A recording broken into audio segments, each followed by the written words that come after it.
All right, ladies and gentlemen, we are getting started with game number 1, and I want to give a quick shout out before we get started to Dehumanizer187. Thank you so much for the 6-month resub, saying, dude, these peanut M&Ms are really hitting the spot. Well, that's awesome to hear, man. Thank you so much for that. But here we go. Oh yeah, Rifkin actually giving me a quick heads up on something that I need to do. There we go. All right, here we go, ladies and gentlemen. Game number 1, spawning up here in the top left-hand corner of the map, the blue Terran player representing Team Cray Squad. Give it up for EJK. And his opponent spawned down here in the bottom right-hand corner of the map, the red Zerg player. It's Fitzyhere.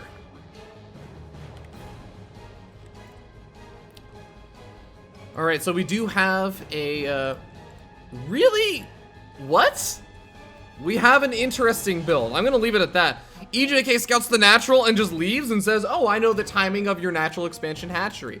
Little does he know that there's a third going up on the high ground of the cliff. Is this a 2-base all-in that you take a macro hatchery for, but you don't take it at your third? For some reason? What is this? I don't even know. That's not even close enough to the ramp to act as like a wall-in. All right, well, we're gonna find out. Taking a look at what EJK is doing, because it makes 10 million times more sense than what Fitzyhere is doing. We got a factory going up. We got a barracks with a reactor. He's made a couple of marines. He's gonna go overlord hunting. He should be able to find one of these overlords if he makes it to the other side of the rocks. In fact, he should know that there's an overlord over here. He just has to actually send the marines around to pick it off, which can be quite annoying on this map. A couple of these Zerglings are making their way across the map, but this also means that there's not going to be a Reaper opening. There's no Reaper. There's not going to be any way that EJK scouts out this weird sort of macro hatch that's now producing an additional queen. Well, we got a factory also going up that he is going to be finishing up, and looks like it's going to be swapping it over, probably getting out a couple of Hellions. And EJK is playing this out fairly standard, probably going to go up to a fast starport, get out maybe a Widow Mine, maybe get out just a medevac to load up some Marines in. And I really don't know where this is going to go. Fitzyhere in the meanwhile is going to get his first scout out on what EJK has been up to, sees that there's no bunker at the front, is going to be able to run 2 Zerglings in and immediately start working away at one of those SCVs. Marines should be able to come back and clean that up, and I think that Fitzyhere may have just barely caught a glimpse of those Hellions, so he should be fully aware what's coming up. He is throwing down to Spinecrawler, but still no third expansion being thrown down. We're hitting almost a 4-minute mark. Double gas guys are being taken at the natural expansion. Double gas guys in the main base already taken. And is this going to be some kind of weird 2-base Ling Mutaflood? That could very well be the case, just because of how much gas he's going to have. And maybe this third hatchery that he has is a macro hatchery inside of his main base is saying, I don't want to try and deal and defend this third expansion to a lot of those big stim timing pushes that so many Terran players have been doing lately. So I'm just going to take it up in my main base, and I can just flood out Zerglings with the extra macro hatchery, because, you know, you do need a lot of Zerglings if you are going to go for that Ling Bling Muta style. And you need an extra hatchery to get out enough Zerglings to keep up with the macro there. So maybe that's what he's thinking. Maybe he's not even going to go for that right now. He is getting up into lair tech eventually. Going to be starting that up around, I guess, the 4-minute, 30-second mark. And he is getting the +1 melee attacks upgrade, so he's definitely going to be making a lot of these Zerglings. Doesn't have a Baneling Nest finished up just quite yet. The Hellions are in place on the north side, ready to do a big run-in. EJK scouts out. The third expansion is not put down just yet. So EJK might be kind of scratching his head right now, but he's going to unload over here. He sees a couple of queens in the main base. Nothing too significant has been revealed. Seeing the lair tech this early is a little bit informative, but here the Hellions over at the front do see the full wall, and they see at least one of the gas guys of the natural expansion also being taken. No third expansion. Sees the gas geysers and both of the gas geysers in the main base being taken. I think that EJK may have enough to realize that this is going to be a very gas heavy build, but is he even going to care about that? He might just try and roast all these drones and say, well, it doesn't really matter what kind of amount of gas you're mining if you don't have drones to mine it. Hellions roasting everything. We already have 11 drones killed off, and that's already putting a very low drone count to just 28 drones left over. Fitzyhere is in probably one of the most all-in positions you can imagine a Zerg to be in, and he's still cleaning up the harassment that's coming out. EJK comes in with a Banshee, but there's an infestation pit of all things coming down. This isn't for Mutals, this is for a really fast infestation pit. Was Fitzyhere planning to go for a 2-base hive tech play? Was he trying to rush up to Ultralisk insanely fast and maybe try and deny a third with these Zerglings, well, it's definitely not going to work against all these Hellions that EJK has been making. And EJK is still just sitting on a fairly low amount of production, sitting on the 111 and just getting up that third expansion, but he doesn't need anything more to deal with this. Banshee continues to maneuver around, already up to 5 kills. And he's going to be able to come back in over here. The queen is by itself, so going to be struggling to deal with this completely on its own without taking a couple of losses over here. Banshee's already racking up 7, 8 workers killed, 9 workers killed. And I just feel like, how in the world does EJK lose this game? Sure, his upgrades are not insanely fast as Fitzyhere's, but look at this. I mean, the Banshee's already done so much damage. We have Hellions running back in, doing even more drone damage. And I want to note, Fitzyhere is not a bad player. Fitzyhere is a Grandmaster level player, has been sitting in the top 25 for quite a bit of time, has been taking games off of some of North America's finest every so often if you look at his ladder history. But this is just, he's kind of getting wrecked. There's no other way to put it very nicely because this is just an absolute clinic. EJK is completely in control of this game.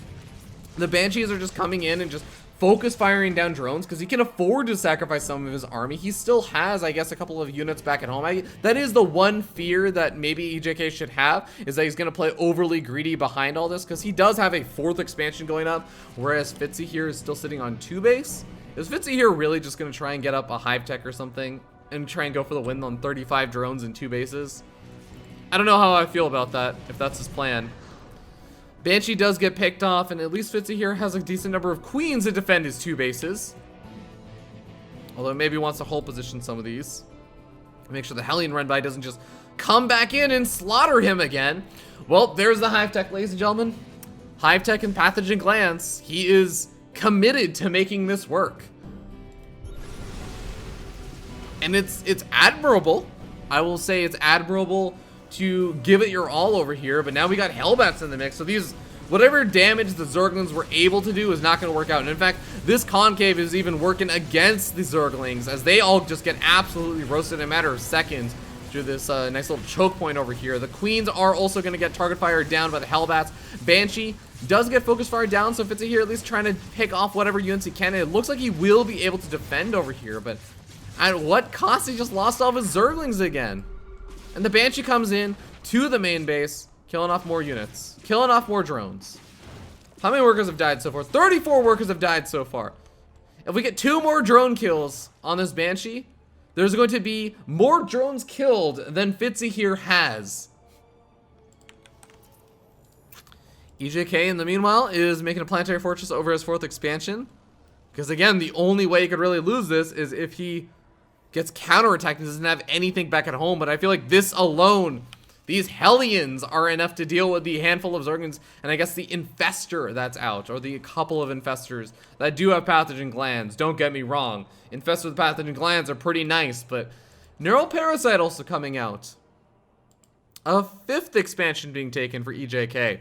I don't even think he's going to have that much trouble defending this, because he has a planetary fortress over here. It's not like the Zerglings are going to do anything to that. Hellions clean all of that up. The Queens were on a migration across the map to try and join in with the rest of the Zerglings, but they just retreat back home because they realize it's a fruitless effort.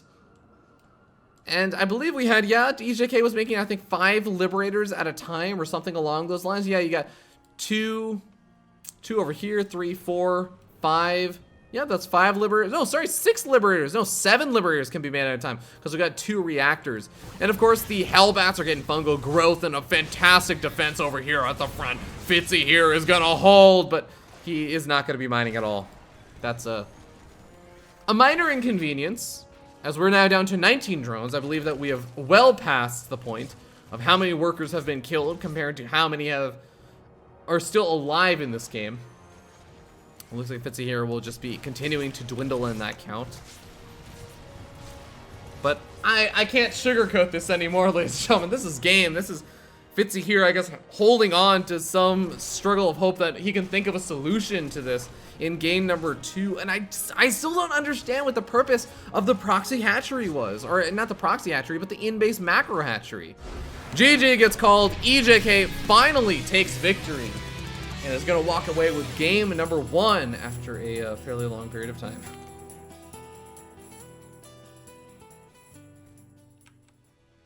Alright, well, congratulations to EJK. A well-deserved victory, as it was a very straightforward victory. And we're gonna hop into game number 2. Hopefully it won't last quite as long. Or hopefully it'll be a little bit closer if it does last that long. But yeah, that does. It looks like my overlay is kind of struggling a little bit. But I want to point something out over here, right? I want to point out that Fitzyhere is not a terrible player. He's a pretty decent player. He's won almost $1,500 in prize money. Hasn't played a lot more recently in competitive matches. This is what I was saying. He's more just been on the ladder over anything else. But I don't know. There's got to be something that has to change. But here we go, ladies and gentlemen. Looks like they are ready to get started, so we're hopping into it. Frost is going to be the map for game number 2. We'll see you guys there. Here we are, ladies and gentlemen, in game number 2, as we are going to be starting down here in the bottom left-hand corner of the map, atop of the blue Terran player, representing Team Crate Squad, and up 1-0 in this best of 3. Give it up for EJK. And his opponent spawning up here in the top right-hand corner of the map, the red Zerg player. Definitely didn't show his best game in that last one, but maybe he can turn it around on this map. It's the red Zerg player, Fitzyhere. And I want to note again, Fitzyhere is one of those super old school players that people from Wings of Liberty will know. He is one of the people that was a very, very active GM streamer. Really cool stream, super informative, talked through his entire thought process, played in a pretty decently high level, but it's just a different story now. Legacy of the Void's a very different game. Obviously, being out of the loop for the game can really affect you, but everything about what Fitzyhere did in that last game screamed to me that he had some initial game plan that was going to be a very, very specific build order to try and throw off his opponent, you know, not getting a third expansion on the normal location. And he's doing this again. The macro hatchery inside his main base. I don't know if this is just used for creep spread, what he has in mind with this. And if it's just something that he does on maps where the third expansion's a little bit further out. But he has a very clear, specific game plan for this. I just don't know if it's the best idea to go for this again, because with how dominating of a game EJK had in that last game, how you have to have some better way of dealing with that Hellion opening. Because look, we're seeing reactor barracks coming out. We have the factory being plopped down, the command center, everything for EJK looks pretty much identical. He is likely going to be getting out those initial Hellions. He scouted out with the SCV again, saw the natural expansion, said I know where you are, leaves on home, doesn't care about anything else, and it's just going to be making a couple of these Marines to kill off any overlords that are moving around the map, swap over that factory, get out the Hellions, and he's going to push into the front. And what is Fitzyhere going to be doing differently? Fitzyhere has to do something differently, or he's just going to end up losing all of his drones again. Now, I believe in the last game he did have the evolution chamber wall in with those queens also there, but I mean, did the Hellions get in because the queens weren't properly on hold position? Did the Hellions manage to sneak through a little crack? Did the Hellions just burn down the queens? I feel like they had enough DPS to potentially burn down those queens. And I guess that is one other thing that you get from having the macro hatcheries. You have the potential to get up a lot more queens much earlier on because you get at this very fast quote-unquote third hatchery. But he's not making more queens from it. So I don't really know what the advantage that this is really providing. He's not even, well, I guess he is utilizing all of his larvae. But why wouldn't you just take this at a third and have that hatchery just rally your drones over to your natural expansion or something along those lines? I'm struggling to find why you would specifically take in the main base. What are you afraid of coming in and pushing besides just, I guess, the stim marine push? I'm not entirely sure. We'd have to probably ask Fitzyhere to get a full thought process on it, but well, the first two Hellions are out. They're tagging the Zolnaga Watchtower, just poking around. We're going to have 2 more joining in fairly soon, as I imagine. And we also have the Tech Lab going up on the barracks for the Banshee follow-up. It is going to be a very, very similar thing to the last game. And EJK comes in over here and says, all right, you don't have a third expansion again. I checked down over here at the south side. I checked over at the north side. What are you doing? I'm sure EJK must be scratching his head a little bit. But there's the fast double gas again. We got double evolution chamber going down in the main base this time, not in the natural expansion. I feel like this is going to make it even harder to defend his natural. Sure, he's got a spine crawler here, and he's got a couple of queens. And that's sort of one weirdly interesting note. I guess the queens don't constantly have to inject. As you can see, the natural expansion is not really being injected right now, because he already has more than enough larvae off the 3 hatcheries. But I still really just don't know how I feel about this. Lair Tech is going up even later than the last game, all things considered. So I wonder if that's just because he ended up having to get the Spore Crawler up at both his natural and his main base, so that does delay his push in and his build a little bit. Medevac drop does make its way from the natural expansion over to the main base. Zergling speed will be finishing up fairly shortly, so you can utilize that Zergling speed to dart back and forth. But here we go, once again, Hellions coming on in. The Zerglings are a bit more preoccupied with the Marines and the Hellions, so they can't really deal with both sides at once, and these Marines are getting a little bit of damage done. Where did the Medevac go? Looks like it was target fire down, so nice job from Fitzyhere. But we still have 12 workers go down. That's actually more than the last game. Last game was 11 workers. This game it's 12. Fitzyhere does get some more droning back up, gets up to 43, but guess what? EJK is finishing up a 3rd expansion. And yeah, the Lair Tech is finishing up, but Fitzyhere, is he just going to go for the infestation pit again? I don't know how I feel about that. He is going to have some detection for the Banshee with Cloak, and have some form of defense since he only has to defend 2 locations. He even throwing down a 2nd Spore Crawler over at the natural expansion. And a 2nd Spore Crawler in the main base, I think. We have 2 Spore Crawlers going up. Yeah, this is a totally new Spore Crawler. I feel like this is overcommitting the defense, where EJK is just going to be able to get away with a 3rd without losing anything. Hellions do get slowed down by the Spine Crawler and the Zerglings, and a couple of drones are being pulled off the line. More of them do end up falling, and I think that was a worthwhile trade for EJK, killing off an additional 7 workers, bringing Fitzyhere down to just 44 to the 52. We got a fusion core coming up again. And we already have those starports being added on. And EJK knows exactly how to follow this up. It's just going to be pumping out those liberators. We do have pathogen glands and hive tech coming out. But what is the game plan here? I showed you guys the statistics from Maligulac. Fitzyhere is a player that has won over $1,500 in tournament prize money. I know players that have taken series off of EJK that have won far less. I know players that are very good that have won under $500. And Fitzyhere is just, he's not showing anything that looks that scary. It just feels like he's going for a really, really late timing, playing ultra safe, and it feels like he's just hoping to get up to Ultralisk on 2 bases and kill his opponent. But I mean, jokes all aside, guys, I know Ultralisks are good, but if you're going to be up against a 4 or 5 base Terran player that has been making 7 Liberators at a time in that last game, by the time you get to your Ultralisk, and that's assuming you don't take this kind of worker damage, it won't work. The sheer mass of units is going to overtake you. 6 Infestors on the way. Hive Tech finishes up. Well, there's the Ultralisk Cavern that we were talking about. I don't even know. I don't even know how this works. 4th expansion is going up for EJK, and that can likely just turn into a planetary fortress, and there's no way that's going to go down to any Zergling counterattacks or anything like that. But now we have the Liberators get into the mix, and the Liberators, with the fusion core, able to research advanced ballistics, does mean that they're going to be able to cause all sorts of headaches, I think, for Zerg player Fitzyhere, whose Spore Crawlers, he's just throwing down another Spore Crawler. 3 Spore Crawlers over here at the natural expansion. And he's finally taking the 3rd. The 3rd is halfway done, but at what cost? These Liberators can just siege up, and I believe is there going to be, yeah, there should be a spot. Well, this is going to be vulnerable to the Spore Crawler. Wait, that's not in range?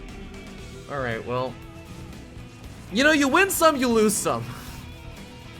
And sometimes you just win 2 games in a row. Well, now the Queens are trying to sacrifice their life in some sort of attempt at pleasing the Liberator God and saying, EJK, please don't attack me for the next couple of minutes. If you don't attack me for a little bit longer, I will eventually be able to max out on purely Ultralisk. Now, when I say a little bit, I mean probably around 5 to 8 more minutes, but trust me, if you give me time, I'll put up a good fight, and I'll have some bomb upgrades. I'll have some seriously sick upgrades. Look at this. We already have +2 missile attacks coming up. We have +1 Carapace. We have +2 melee attacks. Why +2 melee attacks instead of +2 Carapace? I don't know, but that's part of Fitzyhere's build order. Fungal Growth does whiff, only gets one of the Liberators. Does get all the Hellbats at least. EJK going to be trading out versus the Queens for purely mineral investment of these Hellbats. And trading out for Transfuse and also Fungal Energy. And look at this! I think these Liberators may even just kill all the larvae. Not that I think Fitzyhere has an economy to spend that larva, but he might kill all the larvae. Alright, well the Ultralists are able to clean up the Hellbats, no problem.